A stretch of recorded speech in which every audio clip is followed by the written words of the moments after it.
दोस्तों, इस कहानी को समझने के लिए इस चैनल पर जाकर जरूर देखें।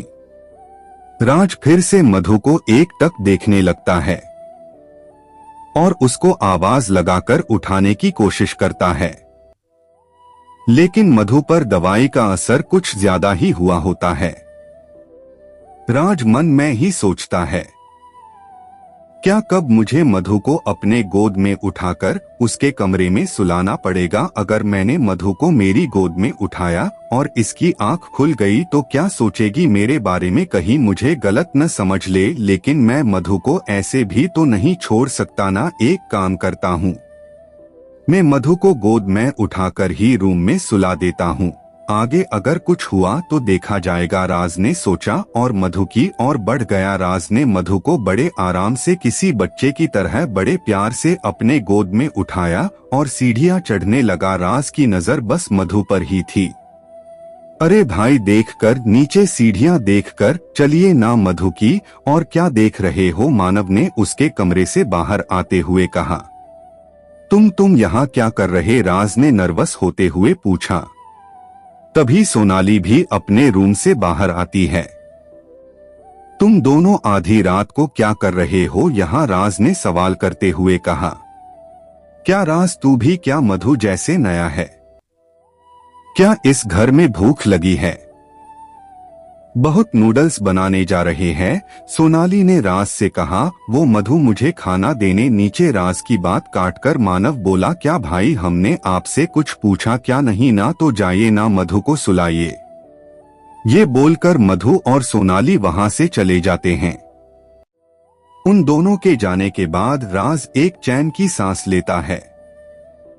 राज मधु को बेड पर लेटा देता है। मधु ने तो अपने झुमके पेंडेंट वाली चैन वो तो निकाल ही नहीं, उसको नींद में लग सकते हैं। राज ने मन है ही सोचा और फिर से मधु की और बढ़ गया। राज ने मधु के कान में से वो झुमके निकाले, फिर उसका सिर अपने गोद में रखकर उसकी चैन निकली और फिर आराम से उसका सिर पिलो पे रख दिया। राज ने प्यार से उसके बालों में हाथ फेरा और मधु की कंबल ओढ़ा दिया। कंबल ओढ़ान के बाद राज रूम का दरवाजा बंद करके अपने रूम में चला जाता है। आज उसके दिल में एक अजीब सा ही सुकून वो फील कर पा रहा था। आकाश कपड़े चेंज करके अपने बेड पर लेट गया और मधु के साथ उसने जो जो पल बिताए थे वो सब राज याद करने लगा। इतनी थकान होने के बावजूद भी उसके चेहरे पर एक स्माइल दी। देखते ही देखते वो नींद के आगोश में चला गया। अगले दिन सुबह राज रोज की तरह सुबह जल्दी उठकर ऑफिस जाने की तैयारी करने लगा। राधा और दादा दादी घर से निकल गए थे और गोविंद भी अपने काम के लिए निकल चुके थे। तभी सोनाली और मानव राज के कमरे में आते हैं। राज, मुझे ना आज अमर से मिलने जाना है और मानव को ऑफिस जाना है। काम पेंडिंग है उसका, तो मधु घर में अकेली रह जाएगी ना। तुम एक दिन ऑफिस मत जाओ ना, वहां का काम मानव देख लेगा, सोनाली ने कहा। हाँ भाई, मधु के साथ कोई तो चाहिए ना घर पर, मानव ने भी बीच में कहा। ठीक है, तुम दोनों जाओ, मैं आज ऑफिस नहीं जा रहा, मधु के साथ घर पर रहूंगा, राज ने कहा। ये बोलकर राज रूम में से बाहर आ जाता है। कमाल है भाई, इतने जल्दी कैसे मान गए, मानव ने सोनाली से कहा। हम होता है, ऐसा ही होता है। अब चल, मुझे सच में अमर से मिलने जाना है। कितने दिन हम मिले नहीं है। ये बोलकर सोनाली वहां से चली जाती है और मानव भी ऑफिस के लिए निकल जाता है। कुछ समय बाद मधु हॉल में आती है तो वहां राज को अपने लैपटॉप पर काम करता पाती है। गुड मॉर्निंग राज, मधु कहती है। ओ उठ गई तुम, good morning, have a nice day, Raj ने भी जवाब देते हुए कहा। वैसे कल मैं अपने रूम में कब गई, मैं तो तुम्हारे साथ खाना खा रही थी ना, मधु ने सवाल किया। राज सोच ही रहा था कि मधु को क्या जवाब देना है। तभी मधु का फोन बजता है। हेलो, मधु कॉल पिक करती है। हाँ दीदी ठीक है कहकर कॉल कट कर देती है। दीदी का कॉल था।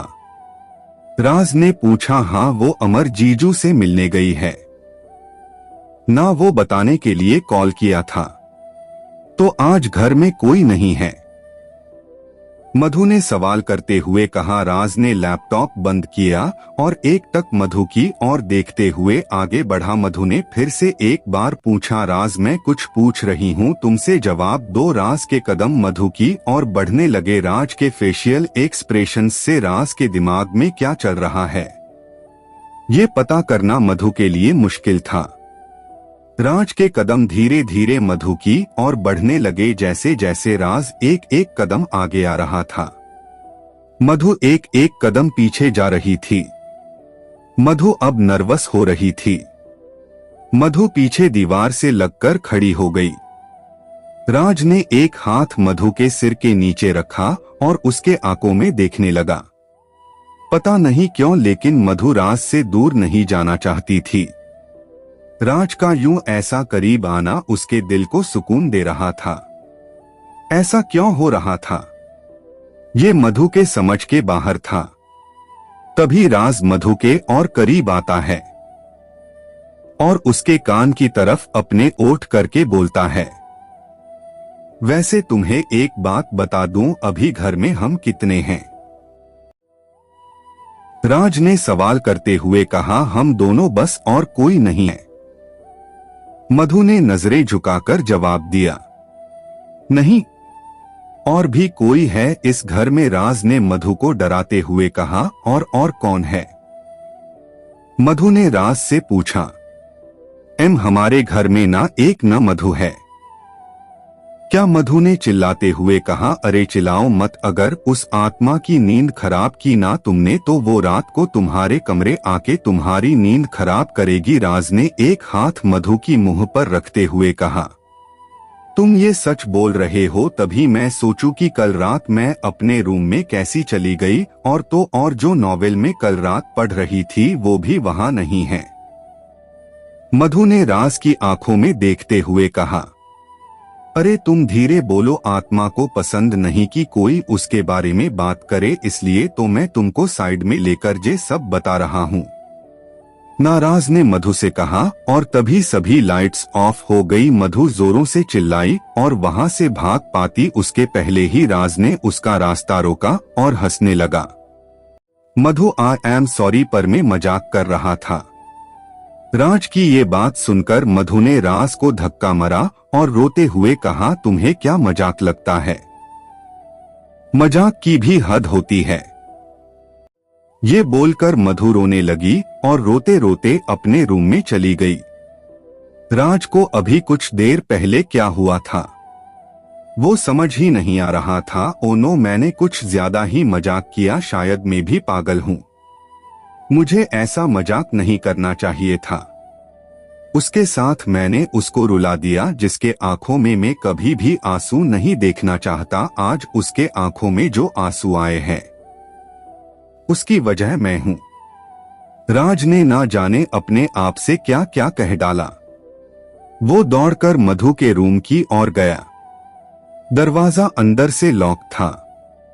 राज ने दरवाजा खटखटाया। मधु प्लीज दरवाजा खोलो, मुझे बस एक बार तुमसे बात करने दो, मुझे मौका तो दो अपनी बात रखने का, प्लीज खोलो ना दरवाजा।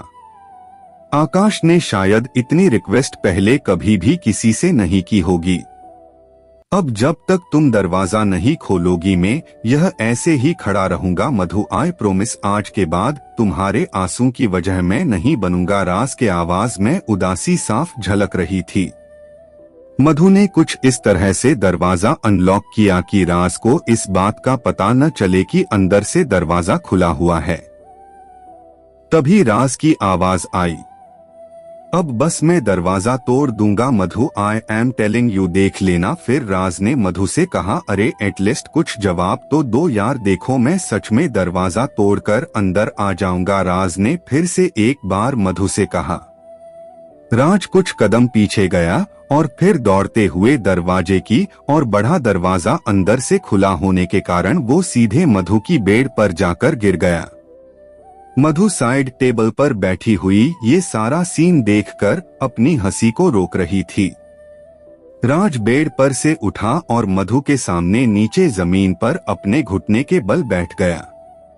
राज ने अपने कान पकड़े और नजर झुकाते हुए कहा, सॉरी प्लीज मुझे माफ कर दो, आगे से पक्का ऐसा मजाक नहीं करूंगा। मधु को अब और हंसी कंट्रोल नहीं हो रही थी। वो जोर जोर से हंसी लगी और इन सब के बीच राज के फेस पर एक बड़ा सा क्वेश्चन मार्क था। तुम्हें क्या लगता है कि मजाक सिर्फ तुम ही कर सकते हो? मधु ने अपनी हंसी कंट्रोल करते हुए राज से कहा। राज ने कहा, मतलब राज जी मुझे पता है कि आप मजाक कर रहे थे। कितनी मेहनत ली आपने मुझे डराने के लिए, अगर मैं नहीं डरती तो आपको बुरा लग जाता ना, इसलिए मैंने भी थोड़ी सी एक्टिंग कर ली। लेकिन हाँ, मुझे सच में भूतों से डर लगता है, ये सच है। वो नीचे जो आंसू मैंने बहाए वो मगरमच्छ के नहीं थे। मधु ने राज से कहा, अच्छा जैसी दिखती वो वैसी हो नहीं, तुम वेरी स्मार्ट। हाँ, राज ने उठते हुए कहा। फ्रेंड्स, राज ने अपना हाथ आगे बढ़ाते हुए मधु से कहा, लेकिन मुझे लगा कि हम ऑलरेडी फ्रेंड्स हैं। मधु ने कहा, हाँ लेकिन ये हमारी दोस्ती की नई शुरुआत है, ऐसा समझ लो, राज ने भी कहा। और मधु ने राज के साथ हैंड शेक किया। तुमने मजाक किया वो ठीक है, लेकिन मैंने तुम्हें प्रॉमिस सच्चा किया है, राज ने मधु के आंखों में देखते हुए कहा। प्रॉमिस कौन सा वादा? मधु ने पूछा। यही मधु जी की आगे के बाद मेरे वजह से तुम्हारे आंखों में कभी भी आंसू नहीं आएंगे, राज ने सीरियस होकर मधु से कहा। दोस्तों, कहानी बहुत ही इंटरेस्टिंग है। इस कहानी का अगला पार्ट देखने के लिए चैनल सब्सक्राइब कर ले।